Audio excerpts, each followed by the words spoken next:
This is the Everyday AI Show, the everyday podcast where we simplify AI and bring its power to your fingertips. Listen daily for practical advice to boost your career, business, and everyday life. Should schools be banning Chat GPT and other AI systems, or should they just be letting students use them and run wild? Well, that's one of the things that we're going to be talking about today on Everyday AI. This is your daily live stream podcast and free daily newsletter, helping everyday people like you and me not just understand what's going on with AI, but how we can all actually use it to our advantage. Like students. I know students are using ChatGPT, but before we get into that, as a reminder, if you're joining us live, let me know what you think. Should colleges and universities and schools be banning these AI systems? Let me know. Sometimes we feature some of our favorite comments in our daily newsletter. And as a reminder, if you're joining us on the podcast, check in the show notes and actually check in the comments here of the live stream. We have a couple other podcasts that are talking about other aspects of this. But before we dive into this and we talk about it, let's first talk about what's going on in the world of AI news. Okay. All right. So the OpenAI CEO has shared his concerns about AI influencing elections, and he has a lot of concerns. So Sam Altman, he is the OpenAI CEO. So, the company that has given us Chat GPT. So his kind of tweet that he shared, or I think it's called X now. So his X that he shared. Does anyone know what we call tweets now? Anyways, what Sam Altman said on the platform formerly known as Twitter, he said, "I am nervous about the impact that AI is going to have on future elections, at least until everyone gets used to it." And he's talking about personalization, one-on-one persuasion. Combining that with high-quality generated media is going to be a powerful force. All right, so that is the quote from Sam Altman. So a lot to unpack there, but we're going to save that for another episode. Let's go on to our next kind of news piece for today. So criminals. They've created their own Chat GPT clones. We've talked about this in the newsletter a couple of times, but there are some kind of dark web large language models popping up and starting to kind of gain some popularity.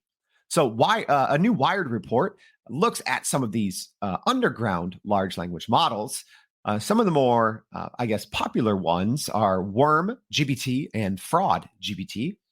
So why would cyber criminals want to use large language models? Well, it takes the guardrails off completely. So, tools that we use like Chat GPT and Bard and, Cloud from Anthropic, they all have guardrails built in. So not only do these kind of dark web large language models like Worm GPT and Fraud GPT not have guardrails, but they are explicitly being used for scamming and phishing purposes. So if you want to know more about that, make sure to check out the newsletter. Our third piece of news, deepfake speech is getting almost too good. So a new University College London study showed that more than a quarter of people could not identify if a voice was a deepfake AI clone or if it was real. All right. So these deepfake cloned voices aren't anything new. They've been around for a long time, but some recent updates have made it almost indistinguishable to know if a voice is AI or if it's real. I'll let you guys know I am real. I'm joining you live. So thank you all for joining me live. So as a reminder, please give me your give me your thoughts or questions on this topic of today. Now that we get back to it, should colleges ban ChatGPT and other AIs? So as a reminder, before we dive into that, make sure to go to youreverydayai.com. If you want to know more on those stories that we just shared about, we're going to have a lot more in our free daily newsletter. All right. Well, good morning. And thank you for joining us. Val, thank you for joining us. One of the things that I love about the live stream is having great working professionals out there who are like me, trying to keep up with ChatGPT and to learn everything. So always like to shout them out when they join us. Nancy saying, to ban or not to ban, what would Shakespeare say? I'm not sure, but ChatGPT is actually great at writing Shakespeare. So let's get into it. Let's get into it. And again, as you have questions, please let me know. But should colleges ban ChatGPT? You know, sometimes, guys, I draw this out and I make you guys wait a long time to get to the end of it. But I'm going to start at the end. All right. And we're going to work our way backwards. And I'm going to say, no, ChatGPT or schools should absolutely not ban ChatGPT. Here's why. That would be very like saying that we're going to ban the internet, right? Which would be an asinine thing for a college or university to do. I don't think people fully understand or realize large language models yet, right? And what they can be used for. One of the best use cases, I think, it's not actually writing, right? We think, oh, like ChatGPT can write all of this information. I think large language models are actually one of their best and most underutilized use cases is researching and analysis, right? So let me also just put this out here too, because it's related. I'd say very few universities, colleges, high schools understand large language models, right? They just think, oh, you know, we'll put some rules in place, or maybe we'll ignore it and it'll go away. It won't. But if you aren't even sure what a large language model is, let me just quickly share that, right? And I know for some of you guys, this might be like very repetitive and redundant. You're like, all right, I use this every day. But I think it's important we set the stage. So a large language model, put very simply, is essentially a collection of everything that's ever existed on the internet, right? So some of the more powerful large language models we would say are Chat GPT or GPT-4, which is they haven't said exactly, but it's a rumored to be about 1.8 trillion parameters. So think of that, 1.8 trillion data points, right? So when we talk about banning ChatGPT, and a lot of colleges, universities, professors might be saying, oh, students are going to use it to write. What about the researching side, right? That's one of the things I love most about ChatGPT is being able to cut down on the amount of time it takes to research something, right? If you're trying to learn a new subject, a new topic, whether it's for school or whether it's for work, a lot of times you have to go down a Google rabbit hole and you end up reading 10, 12, 15, 20 different web pages, right? If you can properly use a large language model like ChatGPT, it is a learning superpower. The ability, if you know how to use a large language model, to accurately get the information that you want and to help you to understand something, I think right now is one of the most underutilized parts of a large language model. All right. So I know we have a lot of comments here and I want to get to them. So Kevin is saying, shameless plug, I will be doing a lunch and learn on what LLM is this coming Wednesday. Yeah, Kevin, feel free to drop that in the comments. Fabian saying, since the creation of Wikipedia, students have taken the easy path to do plagiarism. Absolutely. Absolutely. All right. So now that you have my hot take, let's unravel this a little bit, because I say colleges and universities absolutely should not ban ChatGPT, mainly because they don't know what a large language model is or how students are using it. Let's put this out there as well. I'd say the overwhelming majority of students, yes, they are using ChatGPT to write their papers. All right. Sorry if you're a university professor or something right now and you think your students aren't, they 100% are. They're not doing the greatest job at it because also a lot of students don't know how to use a large language model, but they are. Period. So if you think your students aren't, they 100% are.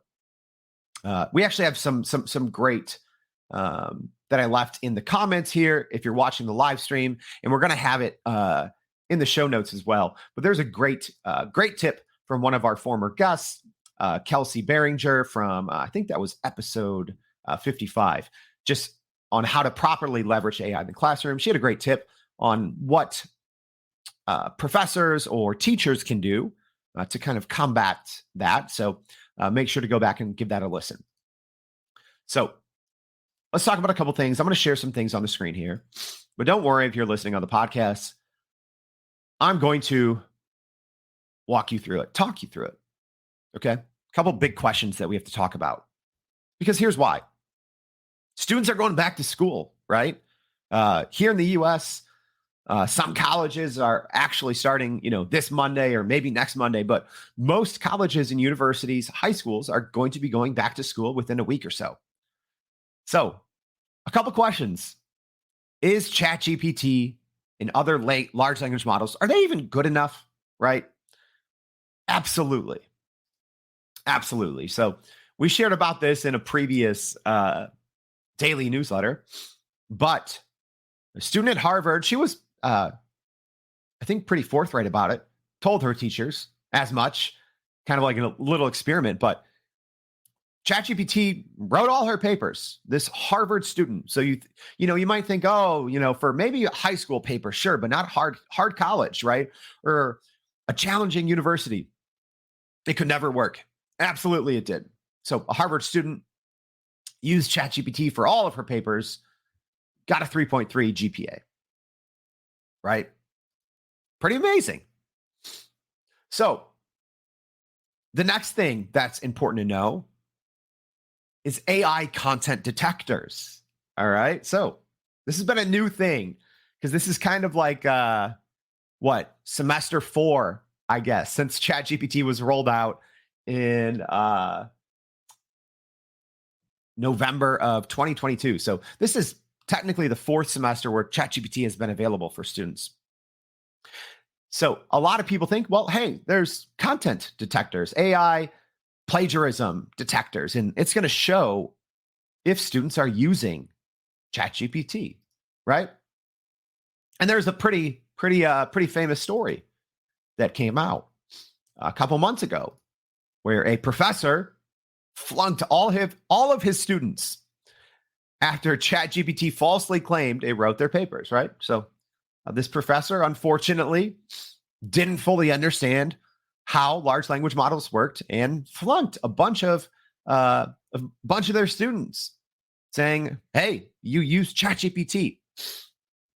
Here's the thing with content detectors, right? So there's these new services, platforms that are selling the software to educators, to schools and universities, saying, "Hey, your students are using ChatGPT to write their papers.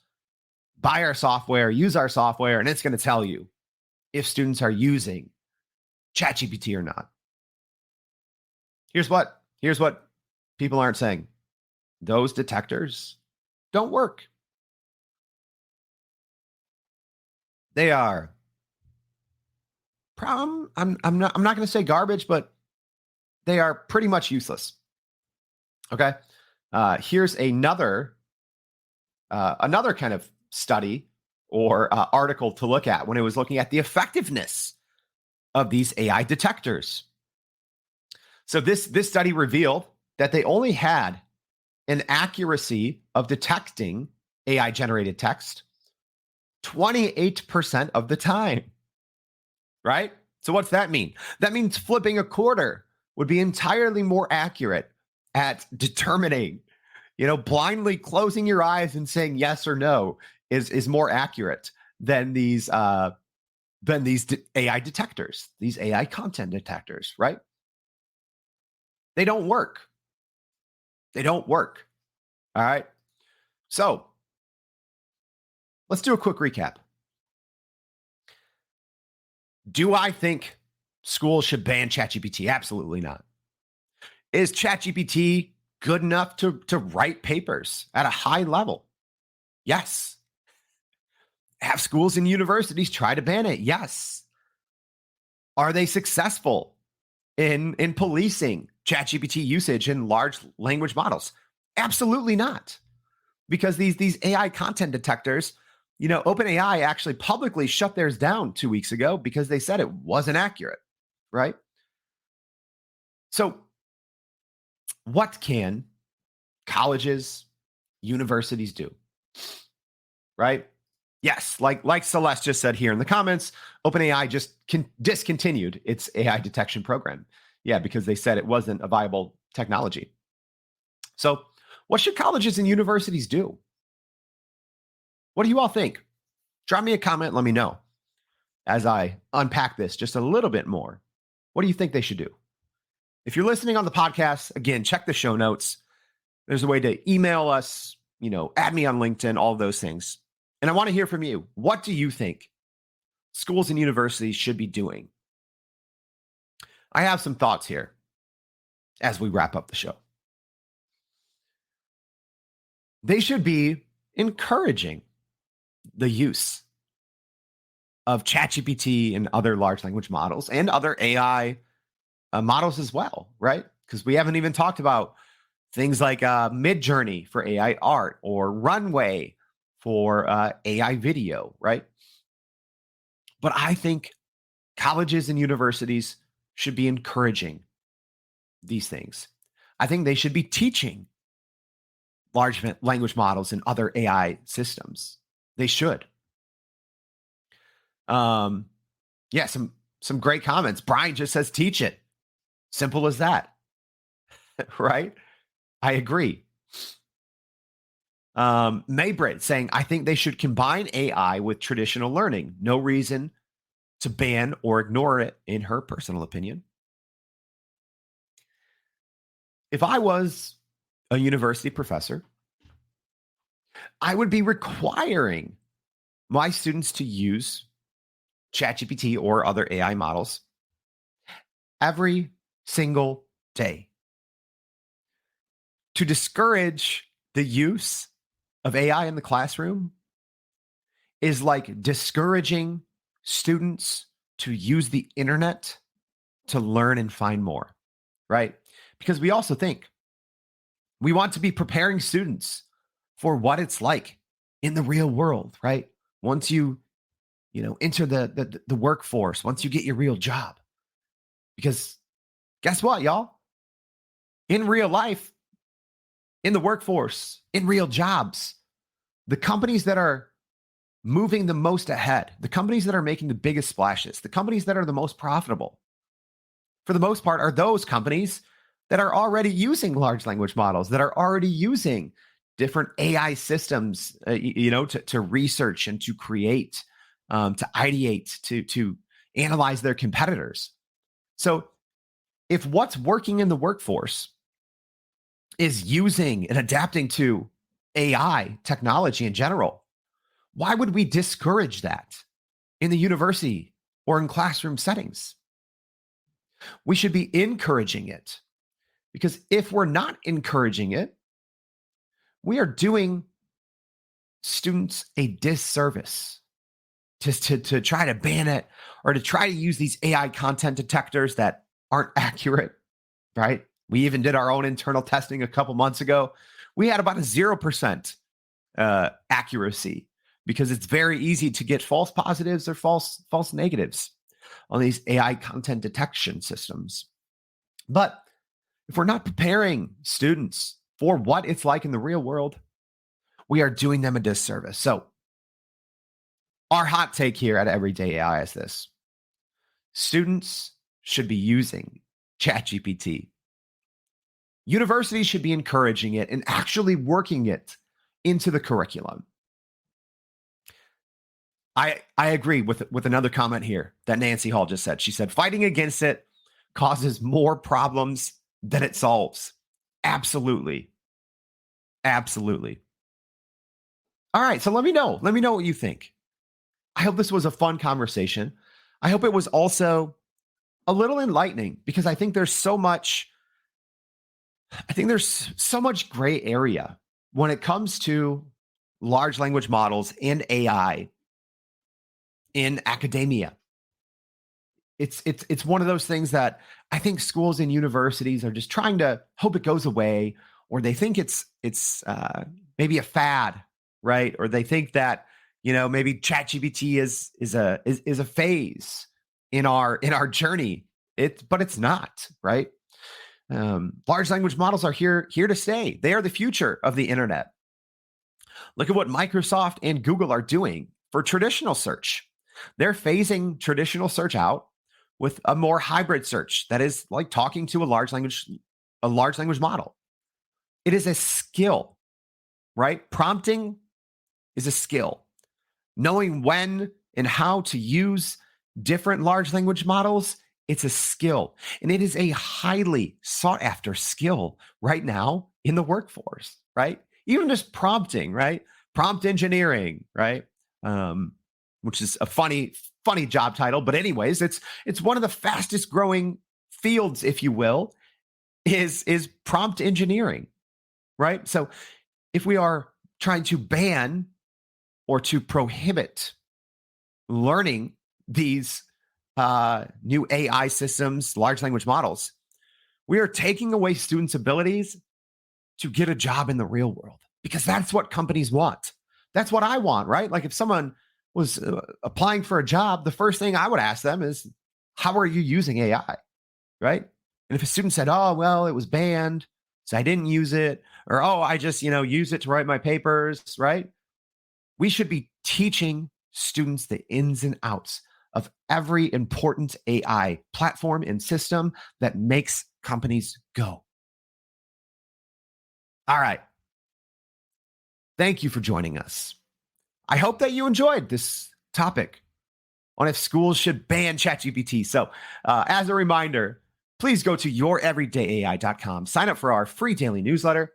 We're going to be recapping this conversation and a lot of other things that you might have missed, right? A lot happens even on the weekends. It's Monday morning here. So make sure you check out youreverydayai.com. If you're listening on the podcast, we have some great other resources in the show notes, so check those out. And I hope to see you back tomorrow and every day with Everyday AI. Thanks. And that's a wrap for today's edition of Everyday AI. Thanks for joining us.